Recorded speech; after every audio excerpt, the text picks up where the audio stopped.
안녕하세요. 사업용 부동산을 전문적으로 중개하는 체크교환원입니다. 반갑습니다.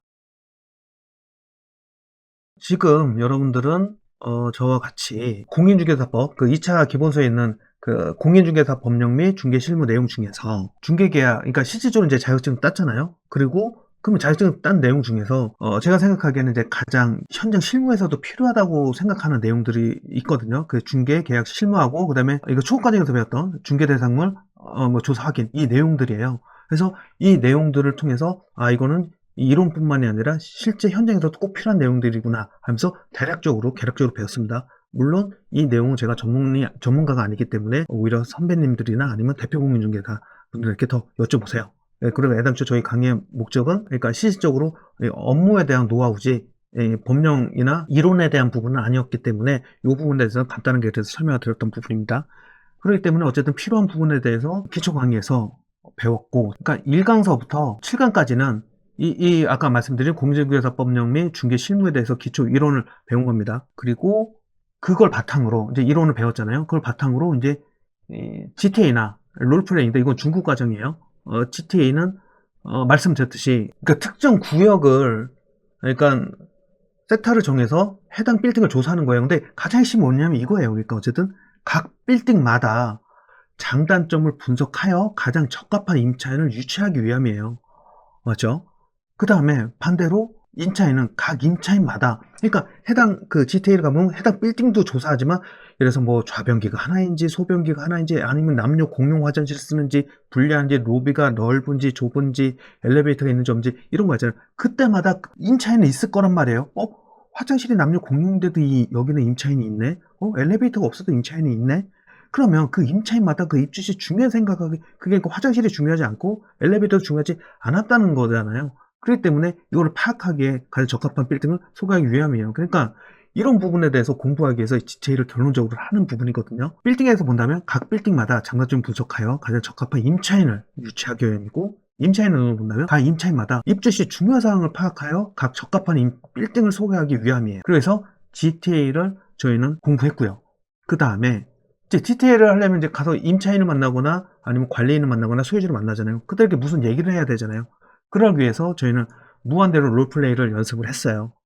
그래서 여기서 롤플레이에서 중요한 거는 뭐 무작위 그때 TM도 해보고, 그 다음에 전속을 맞아서 홍보도 해보고, 전속 TM도 해보고, 그 다음에 미팅, 뭐 답사, 연습도 해봤죠. 그래서 여기에서 TM 이 부분에 대해서 롤플레이의 핵심은 어떤 거냐면, 많은 얘기를 하지 않고 가장 그러니까 핵심적인 단어, 그러니까 나만의 핵심적인 단어, 이 해당 매물을 설명하기 위해서 핵심적인 단어, 핵심적인 문장을 간결하게 설명하기 위해서 많은 시행착오를 거면서 고치고 또 고치고 고쳐서 그런 다음에 깔끔하게 브리핑을 할 수 있는 이런 능력을 갖추기 위해서 이 롤플레이를 계속 연습하는 거예요. 이거는 그러니까 직원들끼리 서로 주고받으면서 곤란한 질문도 하고, 그다음에 당연한 질문도 하고, 그다음에 번외적인 질문도 하면서 임기응변하는 요령도 같이 할 수 있어요. 그러니까 이거는 많이 하면 많이 할수록 현장에 나가서 손님들에게, 고객들에게 실수하지 않습니다. GTA도 했고, 그 다음에 롤플레이도 지금 했죠. 그리고 그 다음에 이렇게 해서 이제 GTA가 끝났기 때문에 진짜 현장을 가는 거잖아요. 현장에 나갔잖아요. 그럼 현장에 나갔어요. 근데 어떤 목표가 있어서 나갔을 거 아니에요. 그리고 중개업을 시작했을 거 아니에요. 만약에 자기 목표가 지금 10억이다. 10억 목표면 한 달에 대략적으로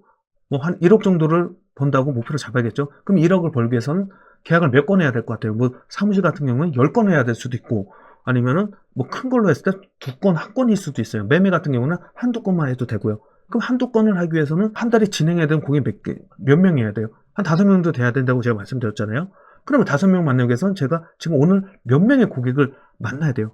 그거예요. 그러니까 이게 제 샘플 활동 계획표를 만들었던 게 이게 그 내용입니다. 그러니까 거꾸로 가는 거예요. 10월 벌기 위해서 1억을 벌어야 되고, 1억 벌기 위해서 몇 개의 계약을 해야 되고, 몇 개의 계약하기 위해서 수수료 얼마 받아야 되고, 그 수수료를 받기 위해서 또 고객 몇 명을 만나야 되고, 몇 명을 한 달에 진행해야 되고, 그러기 위해서는 이 임차인에게 몇 개의 물건을 줘야 되고, 이거를 역으로 가는 겁니다. 그래서 10명 만나야 되고, 개인 브로셔도 배포하고, 존속 제한도 하고, 이런 내용에 대해서 배웠고, 그 다음에 이걸 바탕으로 우리가 직접 활동 계획표도 한번 만들어 봤어요. 자, 그래서 활동 계획표에서 이제 현장으로 딱 출발해요. 그래서 고객을 이제 만나야죠. 어디서 고객을 만날까 해서 뭐 고객을 찾는 방법에 대해서 여러 가지 배웠고요. 그 다음에 그들에게 접촉해서 어떤 얘기를 해야 되나. 이런 부분에 대해서도 배웠고, 그 다음에 뭐 전화도 하고, 뭐 직접 방문도 하고, 그 다음에 또 뭐 워크인 손님도 있을 수 있고, 어떻게 열심히 하다 보니까 나한테 전화 오는 손님도 있을 수도 있고, 아니면 어떤 소식을 들어서 내가 찾아가야 되는 손님도 있잖아요. 뭐 이전한다는, 아니면 투자를 받았다. 이러기 때문에 그런 고객을 발굴하는 방법도 배웠어요. 그리고 고객을 어떻게 구분하는지도 배웠고요. 그러면 이렇게 구분을 했으면 또 하나 검토해야 될 게, 진정성이 있나? 이 고객이 진짜 구하긴 구하나? 아니면 그냥 자료만 빼가려는 건가? 이런 거에 대해서 진정성이 있는지를 검토하는 법도 저희가 지금 배웠고요. 그 다음에 프로젝트별로 아까 구분하는 법도 배웠고, 그 다음에 고객에게 물건을 주는 법도 배웠어요. 그 다음에 전속에 대해서, 업무에 대해서 설명하는 법도 배웠고, 회사 속에서, 그 다음에 뭐 브로셔를 통해서 개인 소개서도 만들 수도 있는 법도 배웠고요. 그래서 또 약속을 잡아야죠. 어쨌든 약속도 잡고, 뭐 물건도 등록도 하고, 또 물건도 드려보고요. 그다음 부정적인 고객에 대해서도 우리는 어떻게 해야 될지, 그거에 대해서도 배웠고요. 그렇게 하고 이제 시장 매, 그러니까 예를 들어서 그쪽에서 전속 제안하는데 전속을 주겠대요. 그럼 조사 한번, 전속 주겠다는 것보다도 그럼 제안 한번 해달래요. 그러면 그거에 대해서 물건을 조사하는 법도 배웠어요.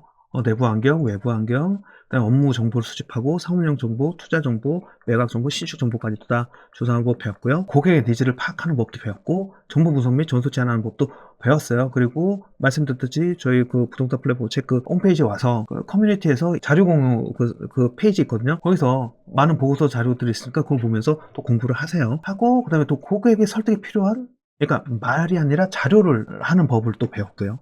설득 논리 전략, 또 전속 계약, 프리랜서이션을 또 하는 방법도 어느 정도 배웠습니다. 어떤 형태로 해야 되는, 또 전속 계약에서 이제 검토해야 되는 사항도 배웠고, 이제 전속을 맺고 이제 홍보를 해야 될 거 아니에요? 이제 실질적으로 이제 일을 해야죠. 그럼 이제 이것을 어디다가 홍보를 하고, 어떻게 기획하고, 어떻게 수립을 해야 되는지, 이거에 대해서도 이번 시간에 배웠고요. 그 다음에 이제 뭐 마케팅 보고서나 뭐 보고서 작성하는 법, 이런 것도 배웠고요. 그다음에 광고 어디다 해야 될지, 어떻게 해야 될지, 이런 부분에 대해서도 배웠고, 그다음에 가망 고객을 어떻게 확보해야 될지, 그다음에 그러니까 전속을 예서 임대나 매도다 이럴 경우에 그러니까 홍보하는 방법이나, 그러니까 조건 협의하는 방법에 대해서도 배웠고, 그다음에 뭐 현장 답사하는 방법에 대해서도 매수임차를 어떻게 해서 답사를 해야 되나 이런 것도 배웠어요. 그다음에 보고서를 또 어떻게 작성해야 되나 이런 것도 배웠습니다. 그다음에 마지막으로, 그러면 꼴이 마음에 들어, 다 마음에 들어요. 그러면 이제 그렇다고 100% 마음에 들진 않을 거 아니에요. 몇 가지의 좀 걸림돌이 있어요. 그거에 대해서 이제 냉정하게 현재 파악을 하고, 현재 상황을 파악하고, 조건을 협의하면서 이 걸림돌에 대해서 고객을 설득도 하고, 그 다음에 수수 약정도 해야 돼요. 맞죠? 그리고 어떤 반대 성향이, 그러니까 설득을 해야 되는 반대 극복을 하는 방법에 대해서도 저희는 배웠고요. 매도 가격 조정이나, 그러니까 매도인 입장에서, 아니면은 매수 전속을 받거나 임차 전속을 받을 경우에 그들하고 가격 협상하는 방법에 대해서도 배웠습니다. 그 다음에 계약을 체결하고, 그 다음에 수수료 청구하고, 또 실패 시 또 무엇을 고민해야 될지를 배웠고, 그 다음에 가장 중요한 거, 계약 이후에 끝이 아니라 우리는 항상 그 고객에게 그 소개를 요청해야 된다는 이런 부분에 대해서도 배웠고, 이후에 어떻게 해야하는지, 그러니까 해당 고객에게 계약을 했으므로 만약에 좋았다면 좀 소개 좀 해달라, 이런 얘기에 대해서도 할 수 있고, 당신이 계약한 내용에 대해서 내가 소개글로 다른데 홍보하는 자료를 쓰게 좀 허락 좀 해달라, 이런 생각하는 법도 배웠습니다. 이로써 초급, 중급, 고급 과정까지 모두 마쳤습니다. 다음 차시에서는요, 이제 에필로그로 이제 어떤 부분이냐면, 이거 제가 실질적으로 계약했던 건데요. 공장이에요. 이제 한솔 재지였었는데 공장인데, 그러니까 실질적으로 이제 부동산을 보면 이게 다 다를 수도 있지만, 이제 그 난이도를 따지려면 처음에 이제 원룸이나 뭐 주택, 다음에 이제 그 오피스로 넘어가요. 그다음에 상가가 넘어가고, 그 다음에가 이제 매매거든요. 이제 상업용 매매 시작. 그 다음에가 마지막에 이제 이 공장의 물류창고나 공장이 가장 난이도가 높은 부동산 거래 중에서는 가장 난이도가 높아요. 그 이유는 뭐냐면, 나머지는 대안이나 대체가 있는데, 예를 들어서 뭐 이쪽 원룸이 안 되면 저쪽 원룸이 있잖아요. 그다음 아파트도 뭐 100일동이 마음에 드는데 102동 소개하면 되는 거고, 빌딩도 뭐 100억짜리 되게 마음에 드는데 다른 100억짜리나 뭐 그 비슷한 빌딩 소개시켜주면 되는데, 공장은 대체가 안 돼요. 이미 완성된 그 공장이기 때문에 이거를 이 고객이 안 사잖아요. 그러면 이거 대체해서 소개시켜 줬었고, 전혀 다른 거를 소개시켜 줘야 되고, 그 다음에 소비도 그렇게 많지도 않고요. 어떤 특정 투자의 목적도 아니고 실사용의 목적이 많기 때문에 어떤 대안도 별로 없고, 그 다음에 투자도 아니에요. 실적 필요에 의해서 하기 때문에 어떻게 보면은 거래 중에서 가장 난이도가 높습니다.